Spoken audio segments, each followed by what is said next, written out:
I've been in a very Bandori mood lately. A new Bang Dream anime has come out, and it's really good. There's a new game that's also going to be released soon, and guess what? I got an Uika plush. That's how you know I'm officially falling to the hole. Also, for some reason, her uniform just does not want to go down, so I give up, man. I'm not gonna pretend I'm an old fan by any means. I literally joined a month or two ago after finally giving in and watching MyGo and Ave Mujica. And I still do consider it a very good show, regardless if you're into girl band shows or anything like that. I'd honestly recommend it to anyone if you're looking for a show to watch. I feel like it'll be considered a classic in the years to come because of not only its accessibility, but its very simple and emotional plot. That's just for MyGo though. The second you tap into Ave Mujica is the moment things start spiraling, and what seemed simple back then is now a web of emotions and events that somehow tie together. If you watched my original video on MyGo/Ave Mujica, I mentioned that I didn't know exactly what to talk about in that video since there were so many topics I could have gone into. The script went through multiple revisions before I decided on being a general video about, wow, this show is super good. But now that I've established that I know about this series, I can actually go a little bit in depth now about what I like about this series.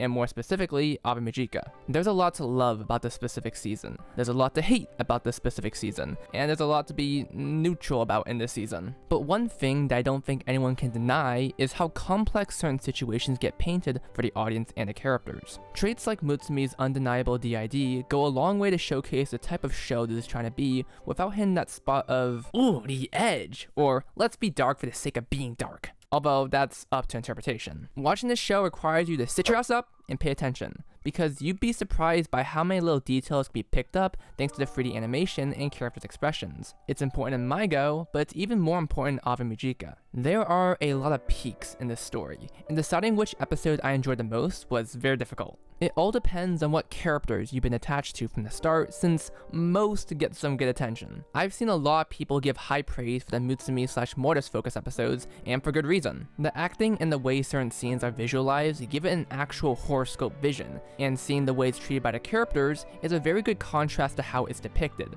in which it's very, very easy to demonize it. It's one thing to be surprised by it, which is how I reacted initially because I did not know what I was getting myself into, but it's another to say push them down the hole even more because of stuff that wasn't their decision in the first place. These are the kinds of conversations you can have about the series, and it's directly because of that my favorite character is Uika, and my favorite episode is episode 11, To Ustas Anam, aka the Uika focused episode. Spoilers, obviously.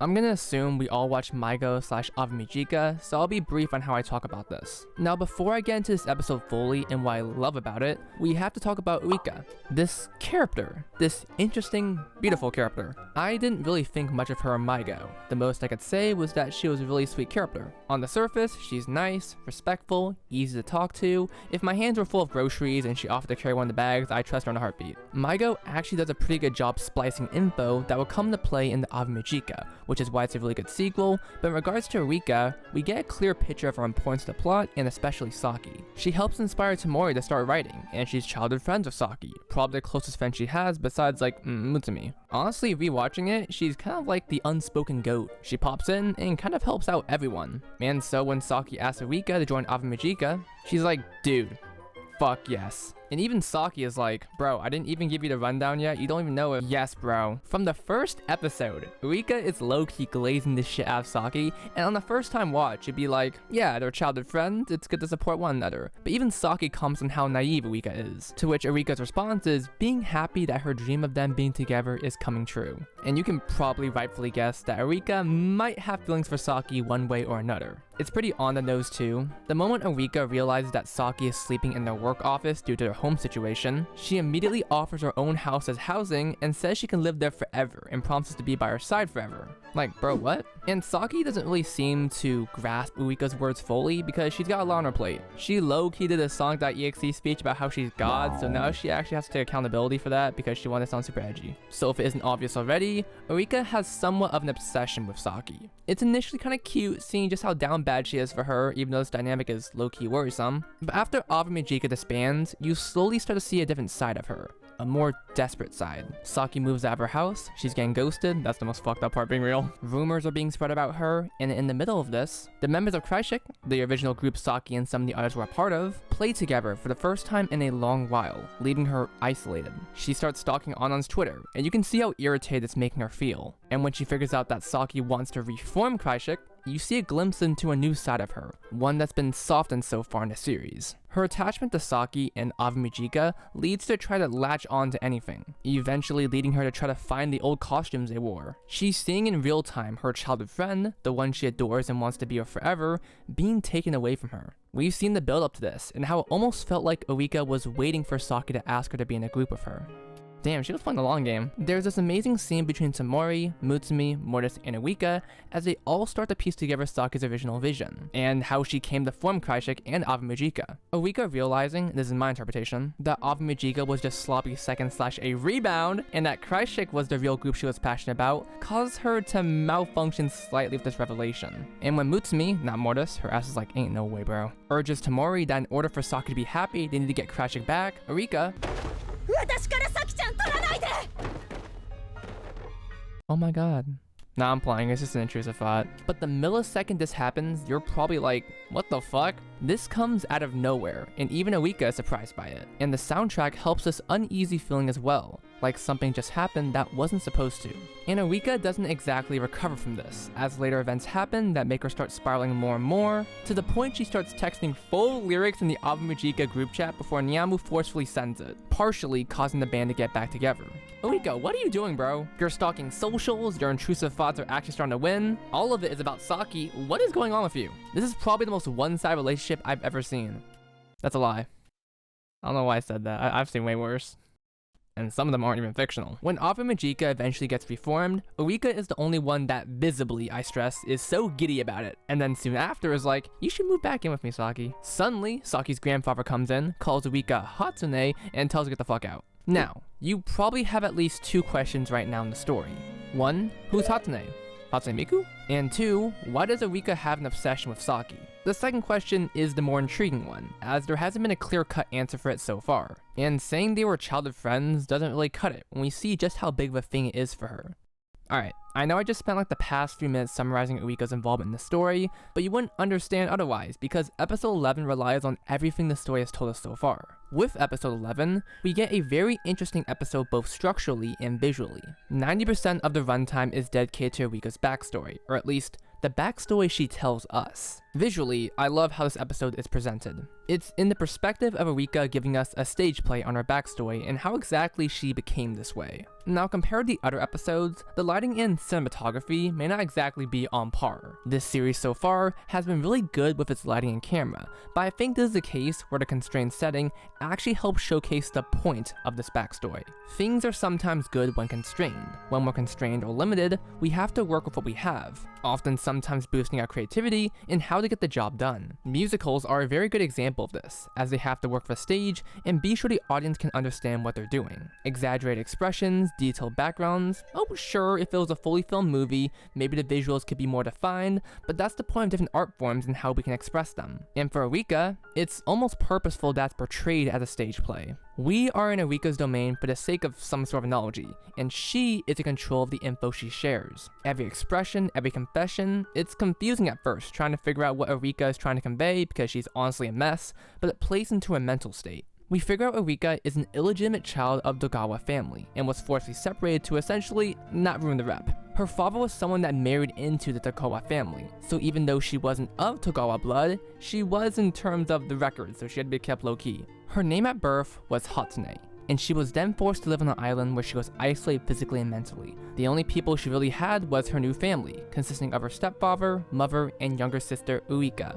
but they weren't like her, bound to the chains of this island and having to hide who she was. Soon, a member of Togawa family came by the island for summer, and Uika began getting friendly with her, flexing at the Hatsune. That Togawa member? It was Saki, and in the family tree, she was technically Hatsune's niece. Hatsune got jealous, obviously, seeing the amount of socializing she wasn't able to do. Uika wasn't bound by the arbitrary rules that she was, so eventually, she went to where Saki was and pretended to be Uika. For the record, she was forbidden from doing this shit because again, illegitimate child type shit. It works though, somehow, and Hatsune gets her first taste at most likely talk to a human being who didn't perceive her the way anyone else did. It's here where Hatsune's obsession with Saki began, but she kind of got in the dilemma. Saki saw Hatsune as Uika. She perceived her to have Uika's dreams and goals such as being an idol, and even though that wasn't what she was, she had to lie to keep this relationship going. After her stepfather passed away and she's chastised by Uika because they weren't blood related, rough time, huh? She leaves the island to find Saki, and in order to do so, she had to adapt to what Saki thought of her in order to be found. Uika's dreams of being an idol had to be realized, so she took Uika's name as her own and became an idol just to find her. At some point, she actually finds Saki's father, and after explaining the whole illegitimate situation, Saki's father actually confronts Saki's grandfather regarding this, and the result of this only reinforced Hatsune's isolation and the fact there was a reason she was separated from everything. Because of Hatsune, Saki's father loses his place in Togawa family, either purposefully or by coincidence, quite literally leading to the events of MyGo and Saki's life being ruined. And you begin to grasp the type of person Hatsune really is. She is someone extremely desperate, an isolated victim, and latched onto the one thing that gave her a glimmer of life, even if it just so happened to be someone she was related to. There are so many moments in this episode that are extremely uncomfortable, either just by the topic of the conversation or Hatsune's acting, which goes above and beyond for this episode specifically. Remember what I said earlier about constraints? Since we have these limited visuals, we have to rely on Hatsune's wording and emotions to gauge what's actually being conveyed here. She flip-flops between her obsession for Saki and her guilt for doing things that she probably shouldn't have done, such as searching for her in the first place. It is to such a heavy degree that it's wrong, plain and simple. It's kind of gross, and that's obviously the intention. Having Hatsune get on her knees scream for Saki-chan is disturbing no matter how many memes get made because of it. Regardless of whether you interpret as romantic feelings or platonic feelings, the obsession is something that cannot be denied or disregarded because it's a core part of her character. Her entire character, and she confirms it herself, relies all around Saki. She's like an anchor, her North Star, yes I was thinking of Daredevil, a beacon that keeps Hatsune tied to the world, and we see what exactly happens when that anchor begins to get loosened. It also perfectly explains why she was hopping on Saki's dick the entire duration of Ave Mujica, and being frank, I feel for her. I can make as many jokes as I want to of Hatsune and the oh my god incest memes, but the fact is she got dealt the worst set of cards. It's not something that's good. And she acknowledges it herself, and you can tell how much she wishes it was all different. If she was born a different way, if she was raised a different way, she wouldn't need to rely on a single human being to keep her existence intact. And with Saki kind of inviting her to do that, it also didn't really help things. But how the fuck was Saki supposed to know about that shit? This episode kind of cemented my thoughts on Uika or Hatsune because you understand where she's coming from. And don't take this as me supporting incest or some bullshit like that, let's get real for a second. Just because a story has elements of something taboo or uncomfortable doesn't immediately mean that the writers just put it in to show they support it or have some sort of fetish for it. That sometimes does happen, but most of the time it's there for a narrative purpose regardless of how you feel about it. If it makes you feel uncomfortable enough to close the show, yeah, I understand that and I won't blame you for it. But it isn't, say, shock value, like killing a character on a show for no narrative reason. There's build-up, and while the twist still caught people with their pants down, it doesn't mean it came out of nowhere. This episode does a good job at recontextualizing the entire series due to Hatsune's actions. The series actually has been really good with giving us new perspectives. Tamori's perspective, Saki's perspective, all of these go to show the complex situation all of them were in and how they dealt with it. And with Hatsune's new perspective, we see how she's almost a catalyst for the entire series, which is damn. And I think another important aspect of this episode is how it also recontextualizes Uika's behavior and the way she acted. Not to say her kindness was fake, but the reason why she acts that way is more apparent. You may remember me saying I didn't have much to say about her besides that she's kind, and that gets painted in a sadder light because of how we knew she grew up. It isn't directly said, but it really gives off the feeling of having to be nice because she's scared of not fitting anywhere and had no one to talk to, or not wanting to say the wrong thing and accidentally fuck up her life or someone else's. With how classically spoken she is, at least in the subs I used, it can also be implied that she read a lot of books growing up because of her lack of socialization, which may have contributed to some of her views in life. Hey, I'm not gonna say this is solid proof, but some of the things Uika says had to have come from some classical, passionate love romantic books, because some of the stuff she says is pretty profound and emotional. But it really does show every side of the conversation. And I think the most intriguing part of this episode is the inherent bias of it. Everything we're told in this episode is from Hatsune's perspective, and I mean this in the most respectful way possible. I do not trust her words 100%. A big question that a lot of people have been left with after the series ended was, okay, so Hatsune took Uika's name, so who's the real Uika? Who's the girl that Saki actually hung out with, and the girl that wasn't bound by any rules? We do not get an actual answer for this, and some people reasonably, at the time, made some theories on how Uika and Hatsune were actually the same person and that Hatsune just made her up for some unspecified reason. Spoiler alert, we do actually get confirmation that Hatsune does have a younger sister, but no name is directly said, so the story ends there, but it's really strange. It said Hatsune's family moved to the mainland, so if that's the case, wouldn't she see Hatsune potentially LARPing as her and be like, yo, did she just steal my identity? And from Hatsune's point of view, it seemed like they ended on bad terms, so I don't think Uika really let that shit slide by. Matter of fact, during that conversation, Uika seemingly starts dissecting Hatsune, but then she starts commenting on her psyche, so now it doesn't seem like Uika herself anymore, but Hatsune herself dissecting, well, herself? It's really weird, and you can't clearly tell if what's being shown is a memory or just a recreation with a commentary track put onto it. And also, Hatsune LARPs as Uika when she meets Saki for the first time, I get that. But when Uika at some point realized that Saki wasn't hanging out with her, either via saying something like, that was so fun we did yesterday, or something like that, we get an unspecified time skip to when Hatsune and Uika's father passed away, so we don't exactly know what happens after Hatsune LARPs as Uika for that one time. For the record, I'm not saying these are plot holes or anything like that. I'm just questioning Uika's view because I don't believe she's telling the full truth. Either information is redacted purposefully or by accident because of how she grew up. Or maybe Uika doesn't exist, or at least the Uika we perceive to be Hatsune's younger sister. The only person that refers to Hatsune's family is this taxi driver, but again, no name is said, so you're left with a really weird mystery of if Hatsune was telling the full truth or not. Kind of a crack theory, don't take it seriously. Unless you want to pull the whole Adade is actually Uika theory, which go ahead, man. But thinking about it more makes me appreciate the episode more, because you generally don't know if you can trust Hatsune's words. She's clearly mentally unstable, and the fact the episode is on her grounds, her rules, means that we aren't allowed to question the version she's presented. This is how she views it. It's crazy how one episode changes everything about a series, for better or for worse, depending on what you exactly want this series to be. Me personally, I was along for the ride, and I'm glad I was not catching up live, or else I'd have to see mainstream Twitter blue checkmark farming accounts comment about how, they made a lot of people's OTP have the incest tag. Narratively, it's very interesting, and I enjoyed what they did with it in the story, and how connected to the entire series. My personal thoughts?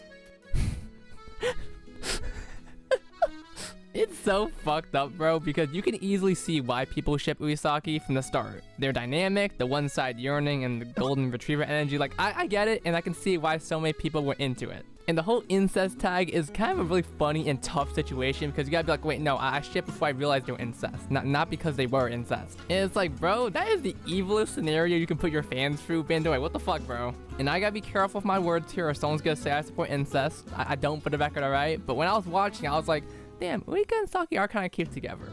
And so I realized, wait, no, they're related. Congrats, Bandori, you have made me conflicted in the weirdest way possible. I kind of wish I got into the Auno's beta testing. Unfortunately, I was not accepted and couldn't attend on Tokyo, so I guess I'll have to wait until the final release. Hey, I might actually make content on it though. A lot of you guys have seen my noticeable shift in the Bandori, and what does it mean?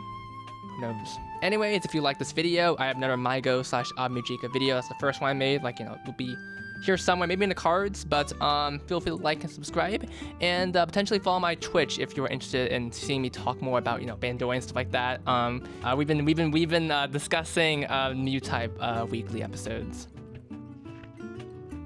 It's going crazy, bro. I already do plan on making a Mew type video when it ends, but for streaming especially, I can get a lot more in depth. I can't really get into a video essay, like raw thoughts essentially. And if you're interested, I do have channel memberships for exclusive videos and polls. As a matter of fact, I should be finishing up on that exclusive video now. Do you guys know what a Nesoberry is? Anyways, Uika. Man. Oh my god, bro.